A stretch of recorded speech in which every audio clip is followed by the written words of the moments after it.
심층해부 5,360만원 캠리, 내구성의 신화인가, 원가 절감의 정점인가, 실패 없는 정답, 하이브리드의 교과서. 전문가들이 입을 모아 캠리를 찬양할 때 솔직히 저도 반했습니다. 역대급 디자인의 5세대 하이브리드 시스템까지. 하지만 형님들, 계약서 쓰기 전에 딱 하나만 묻겠습니다.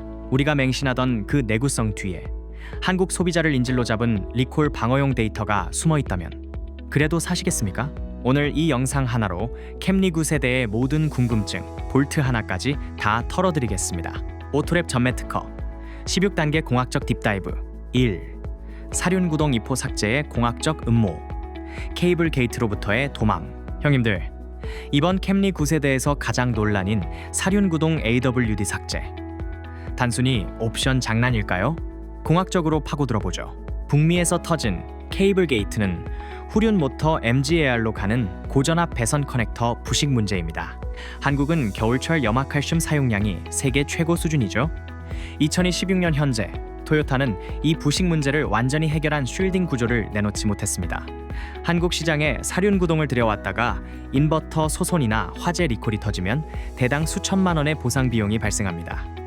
토요타 코리아는 형님들의 주행 안정성을 걱정한 게 아니라 천문학적인 리콜 비용이라는 리스크를 피하기 위해 기술적 거세를 선택한 겁니다. 전륜 구동으로의 회귀는 기술적 진보가 아니라 제조사의 지갑을 지키기 위한 공학적 도망입니다. 2. P810 트랜스 엑셀과 시스템 출력의 괴리, 227마력의 비밀. 자, 엔진룸 열어봅시다. 북미형은 시스템 합산 출력이 232마력인데 한국형은 왜 227마력일까요? 단순히 세팅 차이일까요? 핵심은 P810 하이브리드 트랜스 엑셀과 MGE2 모터의 냉각 설계에 있습니다. 한국형은 원가 절감을 위해 고성능 쿨링 시스템 사양을 조정한 흔적이 보입니다. 고속 주행 시 발생하는 모터의 발열을 제어하지 못하면 시스템 수명이 급격히 줄어들죠. 결국 내구성을 보장한다는 명분 아래 출력을 낮춰버린 겁니다. 한국형 최적화라는 말은 냉각 성능 부족으로 인한 출력 제한의 다른 이름일 뿐입니다. 3. 바이폴라 니켈, 메탈 배터리. 2026년에 웬 니켈? 요즘 웬만한 하이브리드는 리튬 이온으로 넘어갔습니다. 그런데 캠리는 왜 아직도 니켈, 메탈 배터리를, 그것도 바이폴라라는 이름으로 포장해서 쓰고 있을까요? 리튬보다 에너지 밀도가 떨어지는 니켈을 고집하는 이유는 단 하나, 공정 단순화를 통한 원가 절감입니다. 바이폴라 구조로 저항을 줄였다고 광고하지만 결국은 저렴한 소재를 활용해 마진을 극대화하려는 전략이죠. 2026년 오늘 5천만 원 넘는 차에 구시대의 유물을 넣어주면서 전통의 가치라고 우기는 꼴입니다. 4. TNGA, K, 플랫폼의 재활용과 1625kg의 무게 미스터리. 이번 9세대는 완전 신형 플랫폼이 아닌 기존 TNGA, K 플랫폼을 개량한 수준입니다. 휠베이스가 이전 세대와 소수점까지 동일한 2825mm인 게 우연일까요? 더 소름 돋는 건 무게입니다. 사륜구동 관련 부품을 몽땅 덜어냈으면 최소 30에서 40kg은 가벼워져야 정상입니다. 그런데 공차 중량은 여전히 1625kg입니다. 사륜 부품이 빠진 자리를 무엇으로 채웠길래 무게가 그대로일까요? 오토랩이 분석한 데이터는 하드웨어 최적화 실패, 즉 플랫폼의 노후화를 감추기 위해 밸런스만 억지로 끼워 맞춘 결과물이라는 겁니다. 5. 안드로이드 오토 유선 연결, 하드웨어의 게으름인가, 데이터의 인질극인가? 2026년 오늘 유선 연결이라니요. 이건 소프트웨어 문제가 아니라 하드웨어 칩셋의 단가 절감 문제입니다. 무선 연결을 지원하는 고대 역폭 와이파이 모듈 단 몇 달러를 아끼려고 2026년 신차 대시보드에 선을 주렁주렁 늘어뜨리게 만든 겁니다. 형님들이 갤럭시의 USB 선을 꽂을 때마다 토요타 본사의 마진율은 올라갑니다. 6. 사운드 시스템의 등급 나누기, 5,360만 원의 스피커 6개. 음악 좋아하시는 형님들 주목하십시오. XLE 트림을 선택하면 4,800만 원을 내고도 일반 스피커 6개로 만족해야 합니다. JBL 프리미엄 사운드는 오직 최상위 트림에만 허락되죠. 이건 단순한 옵션 차이가 아니라 소비자의 감성 품질까지 데이터로 등급을 나눠놓은 제조사의 오만한 선긋기입니다. 7. 18인치 휠 고집의 이면, 연비 수치 사수를 위한 스타일의 희생. 날렵해진 디자인에 비해 휠하우스가 빈약해 보이는 이유, 바로 18인치 휠 고정 때문입니다.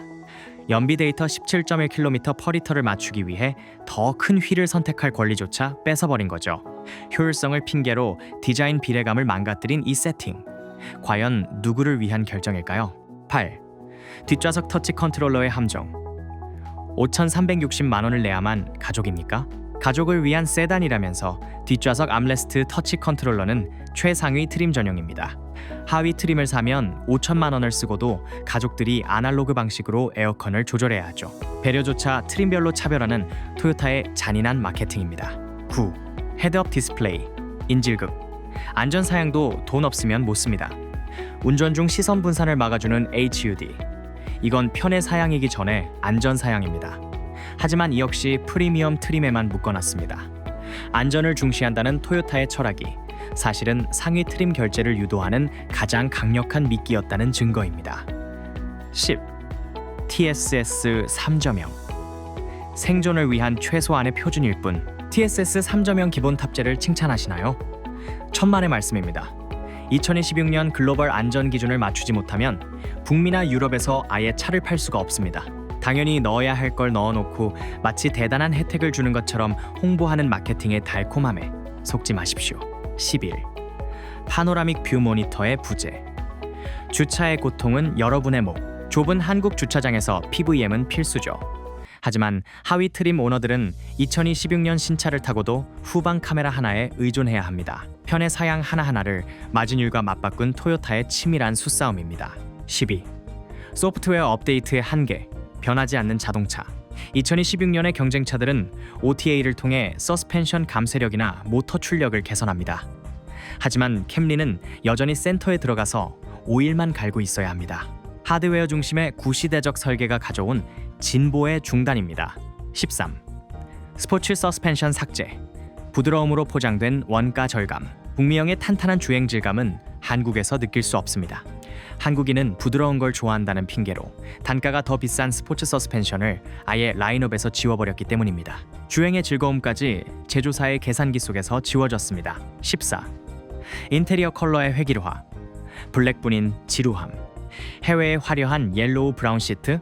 한국에선 꿈도 꾸지 마십시오. 재고 관리 효율성을 위해 블랙으로 통일한 인테리어는 관리의 용이성이라는 핑계 뒤에 숨은 선택권 박탈일 뿐입니다.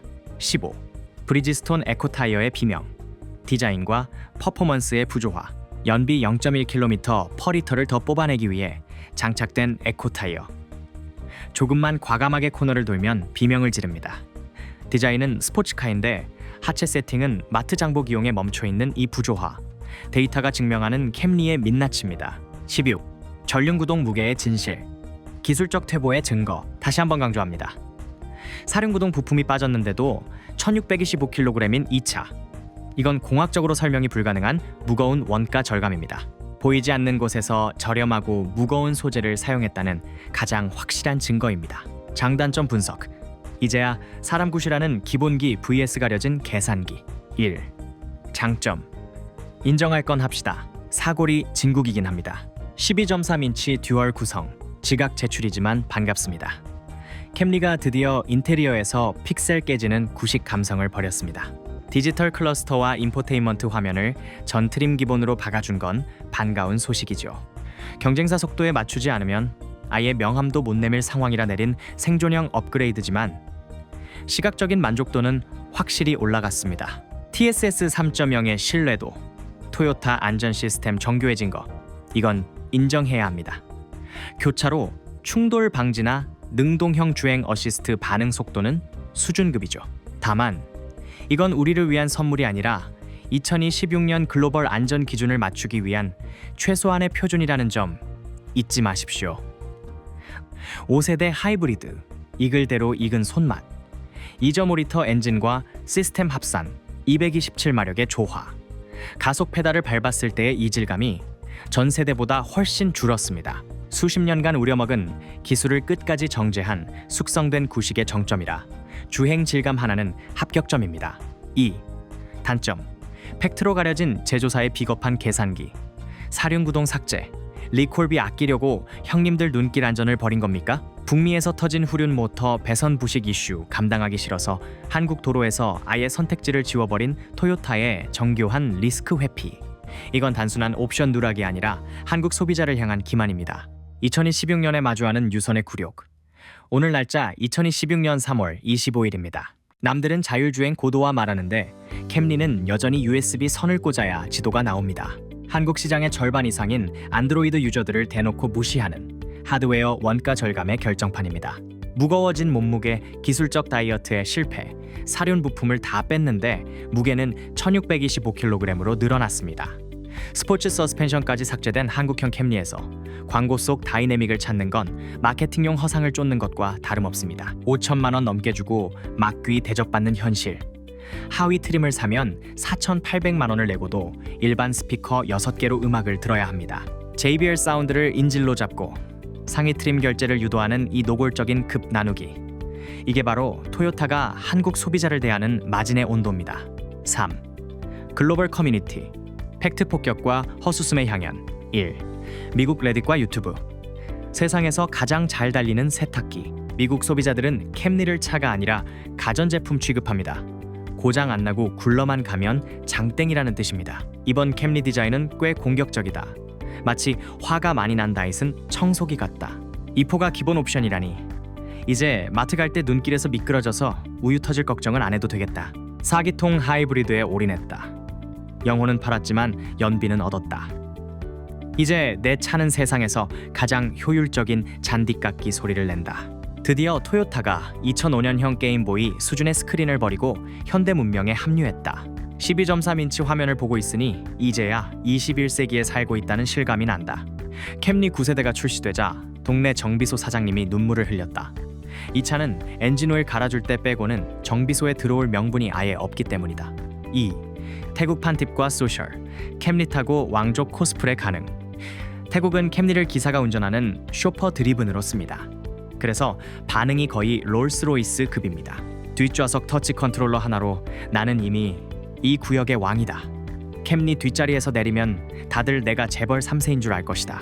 태국 도로는 덥고 막히는데 3존 에어컨 사양은 신의 한 수다. 내 땀구멍까지 관리해주는 토요타의 섬세함에 무릎을 탁 친다. 실내 옐로우 브라운 인테리어 보고 있으면 내 통장 잔고가 잠시 넉넉해진 착각이 든다. 뒷좌석 전동 리클라이닝의 터치 컨트롤러라니 상급인 크라운이 부럽지 않다. 3. 한국 커뮤니티와 유튜브. 우리가 바로 글로벌 기부천사다. 가장 맵고 짠 한국 반응입니다. 데이터 대조를 마친 소비자들의 허수음이 포인트입니다. 미국은 사륜이 선택 가능한데 한국은 왜 또 전륜만 가져오나? 눈길 많은 한국 도로는 토요타 지도에 없나? 가격이 5천만 원 육박? 이 돈이면 그랜저 하이브리드 풀옵션과 가격대가 겹친다. 토요타의 근거 없는 자신감이다. 2016년형 신차의 유선 안드로이드 오토? 토요타는 우리에게 레트로 감성을 강요하고 있다. 조만간 카세트 테이프 구멍도 뚫어줄 기세다. 그랜저 사잔이 결함이 무섭고 캠리 사잔이 호구 인증될 것 같고 그냥 걸어다니는 게 가장 합리적인 선택 같다. 태국에도 넣어준 뒷좌석 터치패드. 한국에서 빠지면 그건 차가 아니라 껍데기다. 뒷자리에서 수동으로 창문 돌려야 할 판이다. 한국 시장 가격 팩트. 브랜드 신뢰라는 이름의 비싼 청구서. 2016년 3월 현재 캠리 최상위 트림 5,360만 원. 미국에서 사륜 구동 풀 패키지가 한화 약 4,130만 원인데 한국은 옵션 다 떼고도 1,230만 원을 더 받습니다. 실질적인 가치를 따지면 1,700만 원 가까운 프리미엄을 토요타에 헌납하고 있는 꼴입니다. 환율과 물류비가 안정화된 오늘, 이 격차는 공학적으로나 상업적으로나 설명이 불가능한 프리미엄 폭리입니다. 최종 결론. 내구성이라는 이름의 정교한 가스라이팅. 결론입니다. 캠리 9세대는 훌륭한 이동수단입니다. 하지만 5,360만 원이라는 숫자는 이미 데이터가 거부하고 있습니다. 미국보다 1,230만 원을 더 지불하면서 결함 리스크가 있는 부품은 제거당하고 성능은 하향 조정된 차를 사야 하는 이유. 토요타는 형님들에게 그래도 고장은 안 나잖아 라며 가스라이팅을 시도하고 있습니다. 하지만 형님들, 2026년의 자동차는 단순히 고장이 안 나는 게 전부가 아닙니다. 내가 지불한 가격만큼의 정당한 기술적 혜택을 누리는 것이 권리입니다. 제조사의 리스크 방어 비용까지 미리 선납해주는 이 정교한 계산기 속에서 형님들의 지갑은 여전히 안전하십니까? 오토랩은 오직 숫자로만 말합니다. 선택은 형님들의 몫입니다.